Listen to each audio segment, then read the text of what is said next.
Hi friends, Bangla গ্রাম ও কৃষি YouTube চ্যানেলের নতুন একটা ব্লগে সবাইকে স্বাগত। অনেকদিন পরে একটা ভিডিও নিয়ে আসছি। দেখতে পাচ্ছেন দাঁড়িয়ে আছি ভুট্টার জমিতে।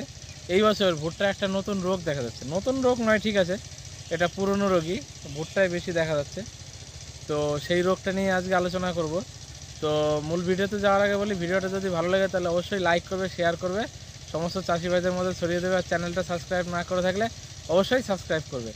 আর কীটনাশক থেকে শুরু করে বিভিন্ন কিছু যদি আপনাদের দরকার পড়ে তাহলে অবশ্যই যোগাযোগ করবে আনন্দ কৃষি উদ্যোগ, স্ক্রিনে দেওয়া নাম্বারে অবশ্যই যোগাযোগ করবে। বেগুন থেকে শুরু করে সমস্ত সবজি চাষের খুব ভালো কীটনাশক দেওয়া হয় এখান থেকে।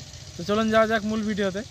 তো আজকে কথা বলবো ভুট্টা চাষের এই বছরে আসা একটা ফাঙ্গাসের অ্যাটাক নিয়ে।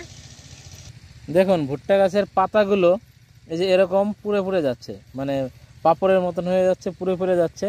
শুরুয়াতটা কীরকম হচ্ছে দেখুন, এই যে এমনি ভালো পাতাতে যেরকম দাগ পড়ছে, দাগ পড়ার থেকে আস্তে আস্তে আস্তে আস্তে পাতাগুলো মাথার দিক থেকে পুড়ে আসছে, যে গাছগুলো আস্তে আস্তে বসে যাবে। এই জমিতে সেরকম নেই, কিন্তু কোনো কোনো জমিতে এমনভাবে দেখা যাচ্ছে যে গাছ বসে যাচ্ছে, গাছ আর বড় হচ্ছে না। হ্যাঁ, আর গাছ আস্তে আস্তে মানে নিস্তেজ হয়ে যাচ্ছে, আস্তে আস্তে পাতাগুলো নষ্ট হয়ে যাচ্ছে। তো এইটা হচ্ছে একটা ফাঙ্গাস ঘটিত রোগ। এই টাইমে দেখুন, দিনের গরম, রাত্রে শীত, তারপরে কুয়াশা পড়ছে, যার ফলে এই ধরনের রোগগুলো বেশি দেখা দিচ্ছে। তো এর প্রতিকার হিসেবে আপনারা জমিতে পর্যাপ্ত পরিমাণে জল সেচ দেবেন, জমি যেন বেশি পরিমাণে শুকিয়ে না যায়। আর সেকেন্ড হচ্ছে ফাঙ্গিসাইড ব্যবহার করতে হবে। এবার বিভিন্ন জায়গা থেকে বিভিন্ন জন ফোন করছে বা জানছে, নর্মাল যেরকম সাপ, স্পিন্ট, এই সমস্ত ফাঙ্গিসাইডে অত ভালো কাজ হবে না।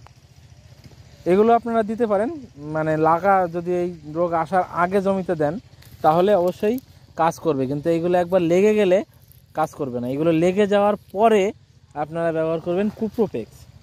কুপ্রোপেক্সের মধ্যে আছে হচ্ছে মানে কপার হাইড্রোক্লোরাইড, আর সাথে যদি ভ্যালিডামাইসিন দিতে পারেন তাহলে খুব ভালো হয়, বা যে কোনো স্ট্রেপ্টোমাইসিন এবং কুপ্রোপেক্স দিয়ে ব্যবহার করলে এই রোগের সমাধান পাবেন। একবারে যাবে না। যদি আপনার জমিতে বেশি পরিমাণে লেগে যায় বা উপরের দিকের পাতাগুলোতে চলে আসে তাহলে যাবে না। কুপ্রোপেক্স দেওয়ার 1 থেকে 2 দিন পরে দিতে হবে পিকোস্মিথের সাথে ভ্যালিডামাইসিন মিশিয়ে দিলে পরে আর এই রোগ চলে যাবে। আর এই টাইমে মানে ভুট্টা গাছে পোকা দমন করার জন্য আপনারা ব্যবহার করবেন এমবোজের সাথে যদি